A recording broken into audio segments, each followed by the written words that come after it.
दोस्तों, जिंदगी एक अनमोल तोहफा है, लेकिन जब हर सांस एक जंग बन जाए तो ये तोहफा बहुत भारी लगने लगता है। ऐसी ही एक कहानी है मिस्टर प्रफुल्ल गुप्ता जी की, जिनको पहले धीरे धीरे करके सांस लेने में दिक्कत आई और वो सांस लेने की दिक्कत जो है वो उनको कन्वर्ट हो गई कि वो ठीक से सो नहीं पाते थे, परेशान हुए। वो अपने आसपास डॉक्टर के पास गए और गुप्ता जी का जो फाइनल डायग्नोसिस बना वो बना एक बीमारी है जिसका बहुत रेयर बीमारी है। उसका नाम पता चला उनको कि डायफर्मेटिक इवेंटेशन है।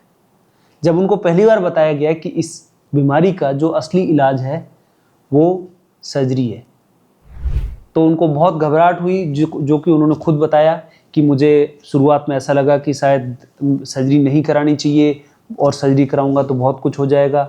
लेकिन जब मेरे पास आए तो मैंने उनका डायग्नोसिस किया। डायग्नोसिस करने के बाद हमने इनको प्रिपेयर किया और इस सर्जरी का जो सबसे बेस्ट जो आउटकम है वो है हम रोबोटिक प्लाइकेशन ऑफ डायफ्राम करना होता है। मतलब बीमारी में पेट के अंग जो है वो छाती के अंदर आ गए हैं और वो झिल्ली जो डायफ्राम की जो झिल्ली होती है पेट और छाती के बीच में, वो झिल्ली खराब हो गई है। तो उसको सबसे पहले नीचे लाके वापस डायफ्राम को उसी जगह फिक्स करना है जहाँ पेट और छाती होती है, और उस जगह फिक्स करके और हम उसके ऊपर एक जाली लगाते हैं और जाली के बाद वो जाली परमानेंट रहती है और ये लोग नॉर्मल लाइफ जी सकते हैं।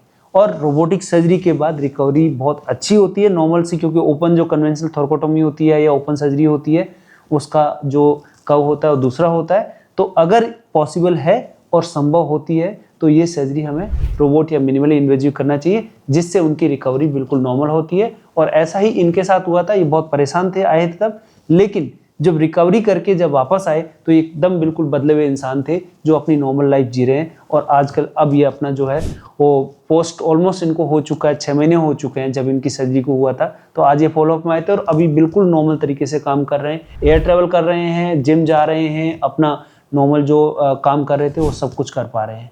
तो मिनिमली इन्वेजिव सर्जरी जो है वो अगर पॉसिबल हो तो उसको करने से आपकी लाइफ जो है वो क्वालिटी ऑफ लाइफ बेटर हो सकती है। गुप्ता जी की कहानी एक मिसाल है कि सही समय पर लिया गया सही फैसला आपकी जिंदगी बदल सकता है। थैंक यू, धन्यवाद।